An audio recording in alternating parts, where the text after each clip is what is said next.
সুদানের দারফুর অঞ্চলে আধা সামরিক বাহিনী র্যাপিড সাপোর্ট ফোর্সেসের নিয়ন্ত্রণে নেয়ার পর এল ফাশের শহর থেকে হাজার হাজার মানুষ নিখোঁজ হয়ে গেছে।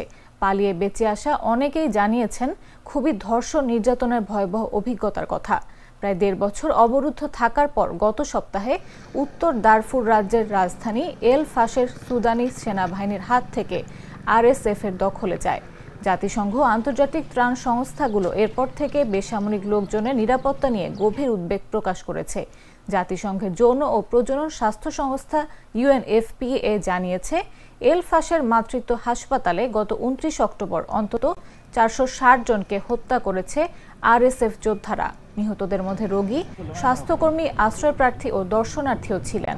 পালিয়ে আসা অনেকের বক্তব্যে জানা যায়, আরএসএফ সদস্যরা মানুষকে বয়স, লিঙ্গ ও জাতিগত পরিচয় অনুযায়ী আলাদা করে মুক্তিপণ দাবি করত। এর পরিমাণ ছিল ৫ লাখ থেকে ৩০ লাখ সুদানি পাউন্ড, ৮ থেকে ৫০,০০০ মার্কিন। মুক্তিপণ দিতে না পারলে হত্যা করা হতো। জাতিসংঘের হিসাবে চলমান এই যুদ্ধে এখন পর্যন্ত কয়েক হাজার মানুষ নিহত হয়েছে।